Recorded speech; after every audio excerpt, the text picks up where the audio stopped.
நம்ம ஏசப்பா ஒரு தாயின் அன்பு உள்ளவர். ஏசாயா 66ஆம் அதிகாரம் 13ஆம் வசனம் சொல்லியிருக்கிறது. ஒருவனை அவன் தாய் தேற்றுவது போல் நான் உங்களை தேற்றுவேன் என்று சொல்லியிருக்கிறார். ஏசப்பாவுடைய அன்பு ஒரு தாயின் அன்பின் மேலான அன்பு. அந்த வேதம் கூறுகிறது.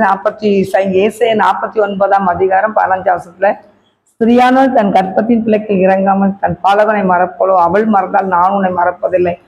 தாயின் அன்புக்கு மேலான அன்பு தான் ஏசப்பாவுடைய அன்பு. அதை வச்சுதான் ஒரு பாட்டு. ஆமே.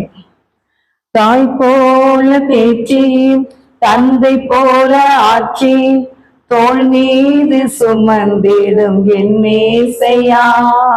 தாய் போல தேற்றி தந்தை போல ஆற்றி தோள் மீது சுமந்திடும் என்னேசையா.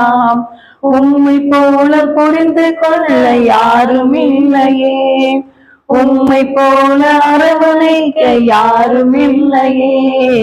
நீ போதும் என் வாழ்விலே ஏசையா, நீ போதும் என் வாழ்விலே. மழை போல துன்பம் என்னை சூழும் போது அதை பனி போல உருகிட செய்தவரே. மழை போல துன்பம் என்னை சூழும் போது அதை பனி போல உருகிட செய்பவரே. கண்மணி போல் என்னை காப்பவரே, உள்ளங்கையில் பொறிந்த என்னை நினைப்பவரே. கண்மணி போல் என்னை காப்பவரே, உள்ளங்கையில் பொறிந்த என்னை நினைப்பவரே. நீ போதும் என் வாழ்விலே ஏசையா, நீ போதும் என் வாழ்விலே. பலவீன நேரம் என் கிருபை உனக்கு போதும், உன் பலவீனத்தில் என்ன தருவேன் என்றேன். பலவீன நேரம் என் கிருபை உனக்கு போதும், உன் பலவீனத்தில் என் பலன் தருவேன் என்றேன். நிழல் போல என் வாழ்வில் வருபவரே, விலகாமல் துணை நின்று காப்பவரே. நிழல் போல என் வாழ்வில் வருபவரே, விலகாமல் துணை நின்று காப்பவரே. நீ போதும் என் வாழ்விலே ஏசையா, நீ போதும் என் வாழ்விலே. நீ போதும் என் வாழ்விலே ஏசையா, நீ போதும் என் வாழ்விலே.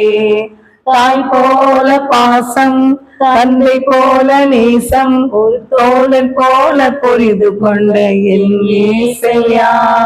தாய் போல பாசம், தந்தை போல நேசம், ஒரு தோழன் போல புரிந்து கொண்ட என் ஏசையா.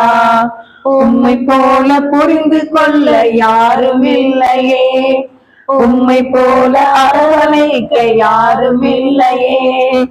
உம்மை போல புரிந்து கொள்ள யாரும் இல்லையே, உம்மை போல அரவணைக்க யாரும் இல்லையே. நீ போதும் என் வாழ்விலே ஏசையா, நீ போதும் என் வாழ்விலே.